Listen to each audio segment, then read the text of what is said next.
Canada wants to withhold sensitive information from trial over Sikh leaders' killing. Canada the Attorney General ने Canada's Justice Department is fighting to prevent sensitive national security information from emerging at the upcoming murder trial of 4 Indian men accused of gunning down a BC Sikh leader in 2023. ਹੁਣ 4 ਫੜੇ ਹੋਏ ਨੇ, ਉਹਨਾਂ ਦਾ trial ਜਾਣਾ, ਉਹ ਤਾਂ ਮਰਸਨਰੀ ਨੇ, ਹਾਇਰਡ ਅਸੈਸਿਨ ਨੇ। ਹੁਣ ਇਹ ਉਹਨਾਂ ਤੱਕ ਹੀ ਉਹਨੂੰ ਮਹਿਦੂਦ ਰੱਖਣਾ ਚਾਹੁੰਦੇ ਨੇ ਕੈਨੇਡਾ ਵਾਲੇ, ਜਦੋਂ ਕਿ ਹੁਣ ਐਡੀਸ਼ਨਲ ਐਵੀਡੈਂਸ ਨੇ ਸੁਜੈਸਟ ਕਰ ਦਿੱਤਾ ਹੈ ਨਿਖਲ ਗੁਪਤਾ ਕਿ ਕੈਨੇਡਾ ਨੇ ਇਨ ਐਪਲੀਕੇਸ਼ਨ ਮੂਵ ਕੀਤੀ ਹੈ ਕੈਨੇਡੀਅਨ ਅਟਾਰਨੀ ਜਨਰਲ ਨੇ ਫੈਡਰਲ ਕੋਰਟ ਦੇ ਵਿੱਚ asking for permission to withhold some evidence at the prosecution of the alleged killers of Hardeep Singh Nijjar.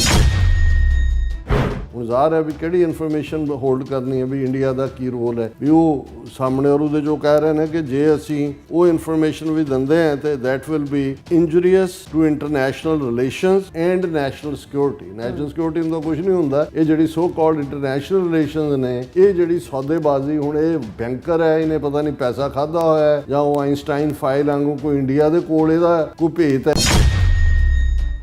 Sauce ਇਹ ਨਹੀਂ ਹੈ ਕਿ ਵੀ ਇਹ ਮਾਰਕ ਕਾਰਨੀ ਕੀ ਕਰ ਰਿਹਾ। ਇਹ ਜਿਹੜੇ 20 ਮਿੱਟੀ ਦੇ ਮਾਧੋ ਅਸੀਂ ਭੇਜੇ ਨੇ ਪਾਰਲੀਮੈਂਟ ਦੇ ਵਿੱਚ ਅੱਡ-ਅੱਡ ਪਾਰਟੀਆਂ 'ਚ ਬੈਠੇ ਸਿੱਖ ਚਿਹਰੇ, ਔਰਤਾਂ ਵੀ ਬੰਦੇ ਵੀ, ਇਹਨਾਂ ਨੂੰ ਕਿਹੜਾ ਸੱਪ ਸੁੰਘਿਆ ਹੋਇਆ। ਇਸ ਬਦਲਦੀ ਦੁਨੀਆ ਵਿੱਚ ਤੁਸੀਂ ਪਿੱਛੇ ਨਾ ਰਹਿ ਜਾਓ।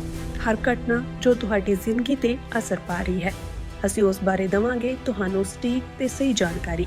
ਤੁਹਾਡਾ ਆਪਣਾ ਹੱਕ ਸੱਚ ਦੀ ਆਵਾਜ਼ TV84 TV84 ਦੇ ਨਾਲ ਜੁੜਨ ਲਈ ਆਪਣਾ ਫੋਨ ਚੁੱਕੋ ਤੇ ਐਪ ਸਟੋਰ ਵਿੱਚ ਜਾ ਕੇ ਡਾਊਨਲੋਡ ਕਰੋ TV84 ਦੀ ਨਵੀਂ ਐਪ। ਇਸ ਐਪ ਤੇ ਤੁਸੀਂ ਦੇਖ ਸਕਦੇ ਹੋ 24 ਘੰਟੇ TV84 ਦਾ ਲਾਈਵ ਚੈਨਲ ਅਤੇ ਨਾਲ ਹੀ ਪੰਜ ਪੰਜਾਬ ਅਤੇ ਦੁਨੀਆ ਭਰ ਦੀਆਂ ਅਹਿਮ ਖਬਰਾਂ। ਫਿਰ ਦੇਰ ਕਿਸ ਗੱਲ ਦੀ, ਹੁਣੇ ਡਾਊਨਲੋਡ ਕਰੋ TV84 ਦੀ ਨਵੀਂ ਐਪ।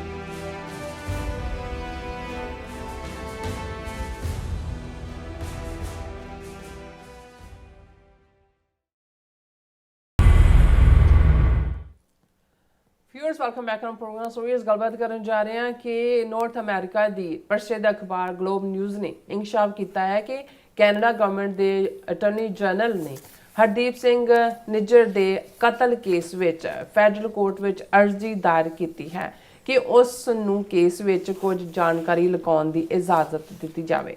ਅਟਾਰਨੀ ਜਨਰਲ ਅਨੁਸਾਰ ਇਸ ਜਾਣਕਾਰੀ ਦੇ ਜਨਤਕ ਹੋਣ ਨਾਲ ਮੁਲਕ ਦੀ ਸੁਰੱਖਿਆ ਅਤੇ ਇੰਟਰਨੈਸ਼ਨਲ ਰਿਲੇਸ਼ਨਸ ਪ੍ਰਭਾਵਿਤ ਹੋਣਗੇ। ਸੋ ਜ਼ਾਹਿਰ ਹੈ ਕਿ ਮਾਰਕ ਕਾਰਨੀ ਦੀ ਸਰਕਾਰ ਭਾਰਤ ਸਰਕਾਰ ਦੇ ਰੋਲ ਨੂੰ ਗਾਇਬ ਕਰਨਾ ਚਾਹੁੰਦੀ ਹੈ। ਸੋ ਇਸ ਬਾਰੇ ਆਪਾਂ ਗੱਲਬਾਤ ਕਰਨ ਜਾ ਰਹੇ ਹਾਂ। ਸੋ ਅਸੀਂ ਚਾਹਾਂਗੇ ਕਿ ਤੁਸੀਂ ਇਸੇ ਤਰ੍ਹਾਂ ਬਣੇ ਰਹਿਣਾ, ਦੇਖਣ ਸੁਣਨ ਲਈ ਜਾਂ ਲਿਖਣ ਲਈ। ਤੁਹਾਡਾ ਸਭ ਦਾ ਬਹੁਤ ਬਹੁਤ ਧੰਨਵਾਦ ਜੀ। ਡਾਕਟਰ ਸਾਹਿਬ ਕੀ ਕਹਿਣਾ ਚਾਹੋਗੇ? ਦੇਖੋ, ਅਸੀਂ ਆਸ ਕਰਦੇ ਸੀ ਕਿ ਨਿਖਲ ਗੁਪਤਾ ਦੇ ਕਬੂਲਨਾਮੇ 'ਚੋਂ ਇੱਕ ਗੱਲ ਜਿਹੜੀ ਬੜੀ ਕਲੀਅਰਲੀ ਸਾਹਮਣੇ ਆਈ, ਬਾਕੀ ਤਾਂ ਜੋ ਉਹਦੇ ਆਪਣੇ ਨਾਲ ਸੰਬੰਧਿਤ ਉਹਦਾ ਆਪਣਾ ਰੋਲ ਸੀ, ਕੰਸਪੀਰੇਸੀ, ਉਹਨੂੰ ਐਗਜ਼ੀਕਿਊਟ ਕਰਨਾ, ਮਨੀ ਲਾਂਡਰਿੰਗ, ਪਰ ਉਹਨੇ ਹਰਦੀਪ ਸਿੰਘ ਨਿੱਜਰ ਕੇਸ ਦੇ ਮਾਮਲੇ 'ਚ ਵੀ, ਕਿਉਂਕਿ ਉਹੀ ਡਾਕੂਮੈਂਟ ਜਿਹਦੇ ਥੱਲੇ ਉਹਨੇ ਹਰਦੀਪ ਸਿੰਘ ਨਿੱਜਰ ਦਾ ਜਿਹੜਾ ਮਰਡਰ, ਉਹਦੀ ਧੌਣ ਲੁਟਕੀ ਹੋਈ ਹੈ ਇੱਕ ਪਾਸੇ, ਉਹ ਪਿਕਚਰਸ ਵੀ ਉਹਨੂੰ ਭੇਜੀਆਂ ਅੰਡਰ ਕਵਰ ਨੂੰ।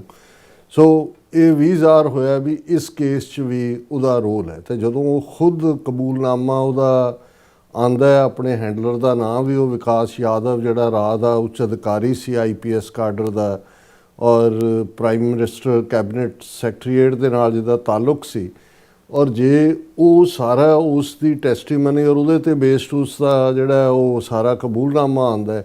ਸੋ ਜ਼ਾਹਰ ਹੈ ਵੀ ਕੈਨੇਡਾ ਦੀ ਗੌਰਮੈਂਟ ਦੀ ਇਹ ਅੱਗੋਂ ਇਖਲਾਕੀ ਜ਼ਿੰਮੇਵਾਰੀ ਬਣਦੀ ਸੀ ਕਿ ਜਿਹੜਾ trial, murder trial Hardeep Singh Nijjar ਦਾ ਚੱਲ ਰਿਹਾ ਹੈ, ਉਹਦੇ 'ਚ ਇਸ ਪਾਰਟ ਨੂੰ ਸ਼ਾਮਲ ਕਰਕੇ ਇੰਡੀਅਨ ਗੌਰਮੈਂਟ ਦਾ ਜਿਹੜਾ ਰੋਲ ਹੈ, ਕਿਉਂਕਿ ਇੱਥੇ ਤਾਂ ਬਚਾਅ ਹੋ ਗਿਆ, ਕੰਸਪੀਰੇਸੀ ਤੱਕ ਗੱਲ ਸੀ, ਅੱਗੋਂ ਐਗਜ਼ੀਕਿਊਟ ਜਿਹੜੀ ਉਹਨਾਂ ਦਾ ਚੁਕੰਨਾ ਹੋਣਾ ਸੀ ਅਮਰੀਕਨ ਲਾ ਐਨਫੋਰਸਮੈਂਟ ਏਜੰਸੀਆਂ ਦਾ, ਜਾਂ ਡਿਸਾਈਸਿਵ ਹੋਣਾ ਸੀ। ਚੁਕੰਨਾ ਤਾਂ ਸੀਸਸ ਵਾਲਿਆਂ ਨੂੰ ਵੀ ਬ੍ਰਿਟਿਸ਼ ਇੰਟੈਲੀਜੈਂਸ ਨੇ ਆ ਕੇ ਕੀਤਾ ਸੀ, ਪਰ ਉਹਨਾਂ ਨੇ ਦੇ ਲੈਟ ਇਟ ਹੈਪਨ।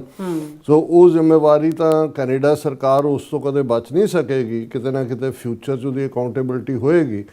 ਪਰ ਹੁਣ ਰਾਦਰ ਕਿ ਉਸ ਐਵੀਡੈਂਸ ਨੂੰ ਨਿਖਲ ਗੁਪਤਾ ਕੇਸ ਦੀ ਫਰਦਰ ਫੋਰਟੀਫਾਈ ਕਰਨ ਦੇ ਲਈ ਕਿ ਇੰਡੀਅਨ ਗੌਰਮੈਂਟ ਦਾ ਕੀ ਰੋਲ ਸੀ, ਜਿਹਨੂੰ ਕਿਸੇ ਨਿੱਕੇ ਮੋਟੇ ਨੇ ਨਹੀਂ ਠੀਕ 3 ਮਹੀਨੇ ਬਾਅਦ 24 ਸਤੰਬਰ 2023 ਨੂੰ ਕੈਨੇਡਾ ਦੀ ਪਾਰਲੀਮੈਂਟ ਦੇ ਵਿੱਚ ਖਲੋ ਕੇ ਜਸਟਿਨ ਟਰੂਡੋ ਨੇ ਭਾਰਤ ਨੂੰ ਇਸ ਦੇ ਲਈ ਜ਼ਿੰਮੇਵਾਰ ਦੱਸਿਆ। ਅਗਲੇ ਦਿਨਾਂ ਦੇ ਵਿੱਚ 6 ਉਹਨਾਂ ਦੇ ਟਾਪ ਡਿਪਲੋਮੈਟ, ਜਿਨ੍ਹਾਂ 'ਚ ਉਹਨਾਂ ਦਾ ਹਾਈ ਕਮਿਸ਼ਨਰ ਵੀ ਸ਼ਾਮਲ ਸੀ, ਉਹਨੂੰ ਪਰਸੋਨਾ ਨਾਨ ਗ੍ਰੇਟਾ ਐਲਾਨ ਕੇ ਮੁਲਕ 'ਚੋਂ ਕੱਢਿਆ। ਬਾਅਦ ਦੇ ਵਿੱਚ ਅਸੀਂ ਜਸਟਿਸ ਹੋਕ ਕਮਿਸ਼ਨ ਔਰ RCMP ਔਰ ਉਹਨਾਂ ਦੀ ਇਨਰ ਸਾਰੇ 'ਚੋਂ ਇੰਡੀਆ ਦਾ ਰੋਲ ਸਾਹਮਣੇ ਸੀ, ਔਰ ਉਹਨੂੰ ਜੋ ਨਿਖਿਲ ਗੁਪਤਾ ਦਾ ਕਬੂਲਨਾਮਾ ਹੈ ਉਹਦੇ ਥੱਲੇ ਜੋ ਪ੍ਰਾਈਮ ਮਿਨਿਸਟਰ ਜਸਟਿਨ ਟਰੂਡੋ ਦਾ ਪਾਰਲੀਮੈਂਟ 'ਚ ਐਲਾਨ ਸੀ ਉਸ ਦੇ ਉੱਤੇ ਸਟੈਂਪ ਲੱਗੀ।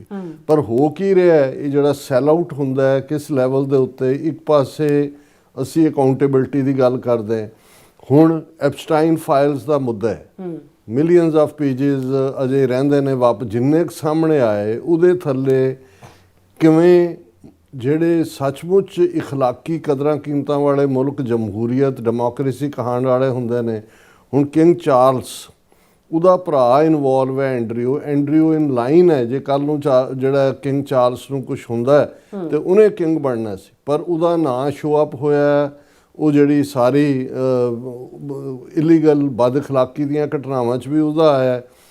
ਅੱਜ ਉਹਨੂੰ ਪਹਿਲਾਂ ਉਹਨੂੰ ਸਟ੍ਰਿਪ ਕੀਤਾ ਗਿਆ, ਉਹ ਘਰ 'ਚੋਂ ਕੱਢਿਆ ਗਿਆ ਉਸ ਸੀਰੀਅਲ 'ਚੋਂ, ਅੱਜ ਉਹਨੂੰ ਬ੍ਰਿਟਿਸ਼ ਪੁਲਿਸ ਨੇ ਗ੍ਰਿਫਤਾਰ ਕੀਤਾ ਉਸ ਦੇ ਵਿੱਚ, ਉਸ ਕੇਸ ਦੇ ਵਿੱਚ। ਅਸੀਂ ਨਾਰਵੇ ਦੇ ਐਕਸ ਪ੍ਰਾਈਮ ਮਿਨਿਸਟਰ ਦੀ ਗੱਲ ਕੀਤੀ ਸੀ, ਜਿਹੜਾ ਡਿਪਲੋਮੈਟ ਸੀ ਅਮਰੀਕਾ ਦੇ ਵਿੱਚ, ਉਹਦੇ ਰੋਲ ਕਰਕੇ ਉਹਦੀ ਅਰੈਸਟ ਮੁਕੱਦਮਾ, ਔਰ ਇੱਕ ਤੋਂ ਬਾਅਦ ਇੱਕ ਅੱਜ, ਯਾਨੀ ਕਿ ਕਿਸ ਲੈਵਲ ਦਾ ਜਦੋਂ ਇਖਲਾਕੀ ਪਾਰਟ ਹੁੰਦਾ। ਬਿਲ ਗੇਟਸ, ਜਿਹੜੀ ਇੰਡੀਆ ਦੀ so called AI international summit ਹੋ ਰਹੀ ਹੈ, ਉਹਦਾ keynote address Bill Gates ਨੇ ਪੜ੍ਹਨਾ ਸੀ, ਉੱਥੇ ਆਉਣਾ ਸੀ, ਪਰ ਉਹਨੇ ਵੀ ਆਪਣੇ ਆਪ ਨੂੰ ਵਿਦਡਰਾ ਕਰ। ਇਹ ਹੁੰਦੀਆਂ ਨੇ ਜਿਹੜੇ ਸਿਸਟਮ ਦੇ ਵਿੱਚ ਜਾਂ ਦੂਜੇ। ਤੇ ਕੈਨੇਡਾ ਕਿਉਂ ਜਿਹੀ ਡੈਮੋਕ੍ਰੇਸੀ ਆ, ਔਰ ਇਹ ਮਾਰਕ ਕਾਰਨੀ ਕਿੱਥੇ ਲੈ ਕੇ ਜਾ ਰਿਹਾ ਕੈਨੇਡਾ ਦੀ।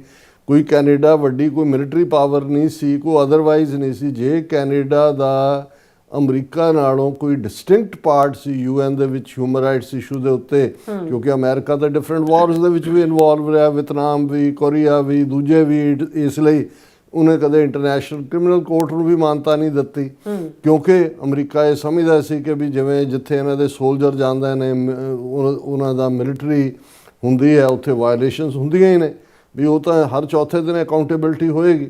ਲੇਕਿਨ ਕੈਨੇਡਾ ਹਰ ਮੁੱਦੇ ਦੇ ਉੱਤੇ, ਮਾਈਨਸ ਦਾ ਮਾਮਲਾ ਸੀ, ਦੂਸਰਾ ਸੀ, ਲੇਕਿਨ ਜਿਸ ਲੈਵਲ ਤੇ ਇੱਕ ਕੈਨੇਡੀਅਨ ਸਿਟੀਜ਼ਨ ਕੈਨੇਡਾ ਦੀ ਸੋਇਲ ਦੇ ਉੱਤੇ ਮਰਡਰ ਉਹਦਾ ਹੁੰਦਾ ਹੈ, ਬ੍ਰਿਟਿਸ਼ ਇੰਟੈਲੀਜੈਂਸ ਵੱਲੋਂ ਵਾਰਨ ਕਰਨ ਦੇ ਬਾਵਜੂਦ ਮੁਲਕ ਦੀਆਂ ਏਜੰਸੀ CSIS RCMP ਉਹਨੂੰ ਜਿਹੜਾ ਹੈ ਉਹ ਦੋਸ਼ੀ ਦੱਸਦੀਆਂ ਨੇ ਇੰਡੀਅਨ ਸਿਸਟਮ ਨੂੰ। ਪ੍ਰਾਈਮ ਮਿਨਿਸਟਰ, ਇਹ ਵੀ ਅਨਪ੍ਰੈਸੀਡੈਂਟਡ ਹੈ ਕਿ ਕਿਸੇ ਮੁਲਕ ਦਾ ਪ੍ਰਾਈਮ ਮਿਨਿਸਟਰ ਪਾਰਲੀਮੈਂਟ ਦੇ ਵਿੱਚ ਇਨਕਸ਼ਾਫ ਕਰਦਾ ਵੀ ਇਵੇਂ ਹੋਇਆ। ਗੁਆਂਢੀ ਮੁਲਕ ਦੇ ਵਿੱਚ ਜਦੋਂ 5 ਆਈਜ਼ ਕੰਟਰੀਜ਼ ਦੀ ਸ਼ੇਅਰਿੰਗ ਇੰਟੈਲੀਜੈਂਸ ਦੀ ਗੱਲ ਕਰਦੇ ਹਾਂ, ਜਿਹੜਾ ਫੜਿਆ ਗਿਆ ਬੰਦਾ ਹੈ ਉਹ ਇਨਕਸ਼ਾਫ ਕਰਦਾ ਹੈ ਕਿ ਵੀ ਕੈਨੇਡਾ ਵਾਲੇ 'ਚ ਵੀ ਤਾਲੁਕ ਹੈ, ਉਹੀ ਮੇਨ ਜਿਹੜਾ ਰਾਹ ਦੇ ਨਾਲ ਜਾ ਕੇ ਜੁੜਦਾ। ਔਰ ਇਹ ਖਬਰ ਜਿਹੜੀ ਕਿ ਅੱਜ ਪ੍ਰੋਮੀਨੈਂਟਲੀ ਸਿੱਖ ਹਲਕਿਆਂ ਦੇ ਵਿੱਚ ਵੀ ਡਿਸਕਸ ਹੋ ਰਹੀ ਹੈ, ਔਰ ਇਹ ਉਹਨਾਂ ਦੇ ਜਿਹੜੀ ਹੈ ਗਲੋਬਲ ਨਿਊਜ਼ ਨੇ ਦਿੱਤਾ ਹੈ। Canada wants to withhold sensitive information from trial over Sikh leaders killing. ਹੁਣ ਕੈਨੇਡਾ ਦੇ ਅਟਾਰਨੀ ਜਨਰਲ ਨੇ, Canada's justice department is fighting to prevent sensitive national security information from emerging at the upcoming murder trial of 4 Indian men accused of gunning down a BC Sikh leader in 2023. ਹੁਣ 4 ਫੜੇ ਹੋਏ ਨੇ, ਉਹਨਾਂ ਦਾ trial ਜਾਣਾ, ਉਹ ਤਾਂ ਮਰਸਨਰੀ ਨੇ, ਹਾਇਰਡ ਅਸੈਸਨ ਨੇ। ਹੁਣ ਇਹ ਉਹਨਾਂ ਤੱਕ ਹੀ ਉਹਨੂੰ ਮਹਿਦੂਦ ਰੱਖਣਾ ਚਾਹੁੰਦੇ ਨੇ ਕੈਨੇਡਾ ਵਾਲੇ, ਜਦੋਂ ਕਿ ਹੁਣ ਐਡੀਸ਼ਨਲ ਐਵੀਡੈਂਸ ਨੇ ਸੁਜੈਸਟ ਕਰ ਦਿੱਤਾ ਹੈ ਨਿਖਿਲ ਗੁਪਤਾ, ਉਹਦੇ ਤੇ ਤਾਂ ਜੁਡੀਸ਼ੀਅਲ ਅਪਰੂਵਲ ਲੱਗ ਗਈ। ਔਰ ਇਸ ਸਾਰੇ ਦੇ ਚੱਲਦਿਆਂ ਹੁਣ ਇਹ ਹੈ ਕਿ ਭਾਈ ਇਹ ਜਿਹੜਾ ਗਲੋਬਲ ਨਿਊਜ਼ ਨੇ ਕਿਹਾ ਵੀ ਜਿਹੜੇ ਸਾਡੇ ਕੋਲ ਕੋਰਟ ਡਾਕੂਮੈਂਟ ਨੇ ਉਹਦੇ 'ਚ ਆਇਆ ਕਿ ਭਾਈ ਇਹ ਜਿਹੜੀ ਕੌਨਫੀਡੈਂਸ਼ੀਅਲ ਕਹਿ ਕੇ ਕੈਨੇਡਾ ਦੇ ਅਟਾਰਨੀ ਜਨਰਲ ਨੇ ਇਹ ਮੂਵ ਕੀਤਾ। ਕੈਨੇਡਾ ਦਾ ਅਟਾਰਨੀ ਜਨਰਲ ਜਿਹੜਾ ਹੈ ਉਹਨੇ ਕੈਨੇਡਾ ਕੋਰਟ ਨੂੰ ਕਿਹਾ ਕਿ ਜੀ ਇਹ ਸਾਨੂੰ ਜਿਹੜਾ ਇਟਸ ਨਾਟ ਅਨਯੂਜੂਅਲ ਫॉर ਫੈਡਰਲ, ਇਹਦੇ 'ਚ ਇਹ ਹੈ ਕਿ since taking office Prime Minister Mark Carney has re-engaged with India and sought to expand trade relations. Canadian Sikhs have called that a betrayal given India's alleged targeting of them। ਉਹਨੇ ਕਿਹਾ ਜੀ ਪਹਿਲਾਂ ਹੀ ਉਹਨੇ ਵਪਾਰਕ ਔਰ ਦੂਜੇ ਸਬੰਧ ਜਿਹੜੇ ਨੇ ਉਹ ਜੋੜੇ ਹੋਏ ਨੇ ਔਰ ਇਹ ਸਾਰੇ ਦੇ ਉੱਤੇ ਜਿਹੜਾ ਉਹਨਾਂ ਦੇ ਕੋਰਟ ਡਾਕੂਮੈਂਟ ਇਹ ਦੱਸਦੇ ਨੇ ਕਿ ਕੈਨੇਡਾ ਨੇ ਇਨ ਐਪਲੀਕੇਸ਼ਨ ਮੂਵ ਕੀਤੀ ਹੈ ਕੈਨੇਡੀਅਨ ਅਟਾਰਨੀ ਜਨਰਲ ਨੇ ਫੈਡਰਲ ਕੋਰਟ ਦੇ ਵਿੱਚ asking for permission to withhold some evidence at the prosecution of the alleged killers of Hardeep Singh Nijjar। ਹੁਣ ਜ਼ਾਹਰ ਹੈ ਵੀ ਕਿਹੜੀ ਇਨਫੋਰਮੇਸ਼ਨ ਹੋਲਡ ਕਰਨੀ ਹੈ ਵੀ ਇੰਡੀਆ ਦਾ ਕੀ ਰੋਲ ਹੈ ਵੀ ਉਹ ਸਾਹਮਣੇ ਔਰ ਉਹਦੇ ਜੋ ਕਹਿ ਰਹੇ ਨੇ ਕਿ ਜੇ ਅਸੀਂ ਉਹ ਇਨਫੋਰਮੇਸ਼ਨ ਵੀ ਦਿੰਦੇ ਹਾਂ ਤੇ that will be injurious to international relations and national security. National security ਨੂੰ ਤਾਂ ਕੁਝ ਨਹੀਂ ਹੁੰਦਾ, ਇਹ ਜਿਹੜੀ ਸੋ ਕਾਲਡ ਇੰਟਰਨੈਸ਼ਨਲ ਰਿਲੇਸ਼ਨਸ ਨੇ ਇਹ ਜਿਹੜੀ ਸੌਦੇਬਾਜ਼ੀ ਹੁਣ ਇਹ ਬੈਂਕਰ ਹੈ ਇਹਨੇ ਪਤਾ ਨਹੀਂ ਪੈਸਾ ਖਾਧਾ ਹੋਇਆ ਹੈ ਜਾਂ ਉਹ ਆਈਨਸਟਾਈਨ ਫਾਈਲ ਵਾਂਗੂ ਕੋਈ ਇੰਡੀਆ ਦੇ ਕੋਲ ਇਹਦਾ ਕੋਈ ਭੇਤ ਹੈ ਕਿਉਂਕਿ ਜਿਸ ਲੈਵਲ ਦੇ ਉੱਤੇ ਕੋਈ ਵੀ ਕੈਨੇਡੀਅਨ ਆਮ ਜਿਹੜੇ ਕੈਨੇਡੀਅਨ ਸਿਟੀਜ਼ਨ ਨੇ ਉਹ ਆਪਣੇ ਆਪ ਨੂੰ ਅਮਰੀਕਾ ਤੋਂ ਡਿਸਟ੍ਰਿਕਟ ਰੱਖ ਕੇ ਜਦੋਂ ਹਿਊਮਨ ਰਾਈਟਸ ਦਾ ਮੁੱਦਾ ਆਉਂਦਾ ਸੀ ਦੇ ਆਲਵੇਜ਼ ਟੁਕ ਪ੍ਰਾਈਡ ਕਿ ਬਈ ਦੇਖੋ ਅਸੀਂ ਈਵਨ ਜੇ ਕਿਊਬੈਕ ਦੇ ਵਿੱਚ ਹਾਲਾਂਕਿ ਜਿਹੜੇ ਬਲਾਕ ਕਿਊਬੈਕੋਇਸ ਬਾਅਦ 'ਚ ਪਾਰਟੀ ਬਣੀ ਉਹਨਾਂ ਨੇ ਵਾਇਲੈਂਸ ਵੀ ਕੀਤੀ ਕੈਨੇਡਾ ਦੇ ਵਿੱਚ ਫ੍ਰੈਂਚ ਰੀਜਨ ਉਹਨਾਂ ਨੇ ਕਿਹਾ ਜੀ ਅਸੀਂ peacefully we gave them the chance। 1980 ਦੇ ਵਿੱਚ ਕਿਊਬੈਕ ਦੇ ਵਿੱਚ ਰੈਫਰੈਂਡਮ ਹੋਇਆ, 1995 ਦੇ ਵਿੱਚ ਹੋਇਆ। ਹੁਣ ਇਸ ਸਭ ਦੇ ਬਾਵਜੂਦ ਇਹ ਜਿੱਥੇ ਕਿ ਲੈ ਕੇ ਜਾ ਰਿਹਾ ਔਰ ਬਿਲਕੁਲ ਇਸ ਦੇ ਉੱਤੇ ਜਿਹੜਾ ਉਹ ਵਰਲਡ ਸਿੱਖ ਆਰਗੇਨਾਈਜੇਸ਼ਨ ਦਾ ਠੀਕ ਰਿਐਕਸ਼ਨ ਹੈ। World Sikh organisation of Canada said in a statement that holding back evidence concerning India's alleged role in the slaying would amount to a denial of justice, particularly since New Delhi continues to deny it was।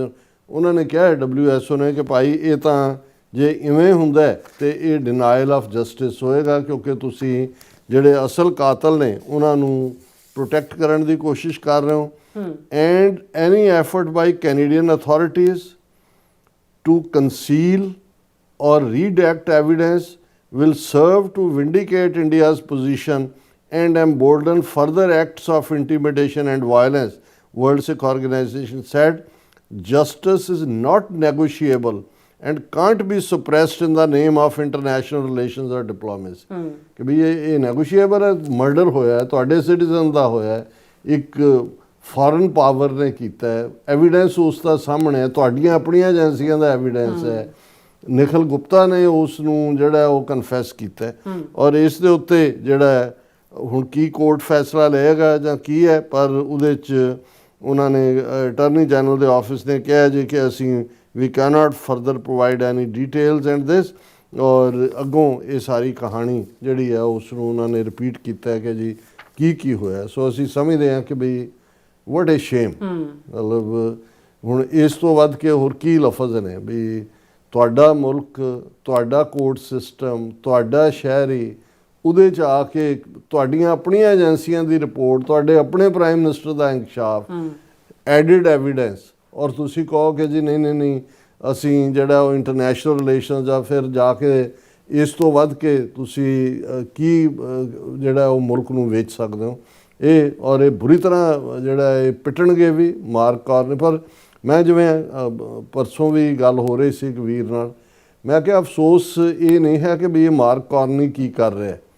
ਇਹ ਜਿਹੜੇ 20 ਮਿੱਟੀ ਦੇ ਮਾਧੋ ਅਸੀਂ ਭੇਜੇ ਨੇ parliament ਦੇ ਵਿੱਚ ਅੱਡ ਪਾਰਟੀਆਂ 'ਚ ਬੈਠੇ ਸਿੱਖ ਚਿਹਰੇ, ਔਰਤਾਂ ਵੀ ਬੰਦੇ ਵੀ, ਇਹਨਾਂ ਨੂੰ ਕਿਹੜਾ ਸੱਪ ਸੁੰਘਿਆ ਹੋਇਆ। ਬਿਲਕੁਲ ਜੇ ਇਹੀ ਬਲਾਕ 20 ਚੋਂ ਮੇਰੇ ਖਿਆਲ 14-15 ਜਿਹੜੇ ਨੇ ਉਹ ਲਿਬਰਲ ਹੋਣਗੇ, ਜੇ ਇਹੀ ਬਲਾਕ ਬਣਾ ਕੇ ਬਹਿ ਜਾਣਾ ਔਰ ਆਲਰੇਡੀ ਲਿਬਰਲ ਔਰ ਕੰਜ਼ਰਵੇਟਿਵ 'ਚ ਬਹੁਤ 2-3 ਸੀਟਾਂ ਦੇ 1-2 ਸੀਟਾਂ ਦੇ ਫਰਕ ਨਾਲ ਹੀ ਹੋਇਆ। ਉਹ ਕਹਿਣ ਜੀ ਕਿ ਵੀ ਅਸੀਂ ਜਸਟਿਸ ਲੈਣਾ, ਕੋਈ ਇਹ ਨਹੀਂ ਹੈ ਵੀ ਉਹ ਕੋਈ ਖਾਲਿਸਤਾਨ ਦਾ ਉਹਨਾਂ ਨੇ ਝੰਡਾ ਚੁੱਕ ਲੈਣਾ, ਪਰ ਤੁਸੀਂ ਕਿਵੇਂ ਮਰੀ ਜ਼ਮੀਰ ਵਾਲੇ ਲੋਕ ਨੇ ਇਹਨਾਂ ਤੋਂ ਕੀ ਕਰਵਾਉਣਾ ਅਸੀਂ ਫਿਰ। ਬਿਲਕੁਲ ਜੀ ਰਾਜ ਸਾਹਿਬ, ਬਹੁਤ ਬਹੁਤ ਧੰਨਵਾਦ। ਸਾਥ ਲੈਣ ਬ੍ਰੇਕ ਵੀਅਰਸ, ਤੁਸੀਂ ਕਿਤੇ ਨਹੀਂ ਜਾਣਾ, ਮਿਲਦੇ ਆਫਟਰ ਦਿਸ ਸ਼ਾਰਟ ਬ੍ਰੇਕ। ਤੁਸੀਂ ਵੇਖ ਰਹੇ ਹੋ ਟੀਵੀ 84, ਇੱਕ ਅਜਿਹਾ ਚੈਨਲ ਜੋ ਪਾਬੰਦੀਆਂ ਦੇ ਬਾਵਜੂਦ ਵੀ ਸੱਚ ਨੂੰ ਆਧਾਰ ਬਣਾ ਕੇ ਸਿੱਖ ਸੰਘਰਸ਼, ਸਿੱਖ ਨਜ਼ਰੀਏ ਅਤੇ ਕੌਮੀ ਮੁੱਦਿਆਂ ਨੂੰ ਨਿਡਰਤਾ ਨਾਲ ਸਾਹਮਣੇ ਰੱਖਦਾ ਆ ਰਿਹਾ ਹੈ। ਹੁਣ ਇੱਕ ਵਾਰ ਫਿਰ ਭਾਰਤ ਵਿੱਚ ਟੀਵੀ 84 ਨੂੰ ਰਿਸਟ੍ਰਿਕਟ ਕਰ ਦਿੱਤਾ ਗਿਆ। ਸੱਚ ਨੂੰ ਦਬਾਇਆ ਤਾਂ ਜਾ ਸਕਦਾ ਹੈ ਪਰ ਮਿਟਾਇਆ ਨਹੀਂ। ਅਸੀਂ ਖਾਮੋਸ਼ ਨਹੀਂ ਹੋਏ, ਸਾਡੀ ਆਵਾਜ਼ ਅਜੇ ਵੀ ਜਿਉਂਦੀ ਹੈ। ਭਾਰਤ ਤੋਂ ਬਾਹਰ ਟੀਵੀ 84 ਅਜੇ ਵੀ ਉਪਲਬਧ ਹੈ ਤੇ ਭਾਰਤ ਵਿੱਚ ਤੁਸੀਂ TV84 ਦੀ ਵੈਬਸਾਈਟ ਤੇ ਸਾਡੀ ਪੂਰੀ ਰਿਪੋਰਟਿੰਗ, ਵੀਡੀਓਜ਼ ਅਤੇ ਸੱਚੀ ਜਾਣਕਾਰੀ ਵੇਖ ਸਕਦੇ ਹੋ। ਤਾਂ ਅੱਜ ਹੀ ਜੁੜੋ TV84 ਦੀ ਵੈਬਸਾਈਟ ਦੇ ਨਾਲ, ਸਾਨੂੰ ਸਹਿਯੋਗ ਦਿਓ ਅਤੇ ਸੱਚ ਨਾਲ ਜੁੜੇ ਰਹੋ। TV84 ਸੱਚ ਦੀ ਆਵਾਜ਼।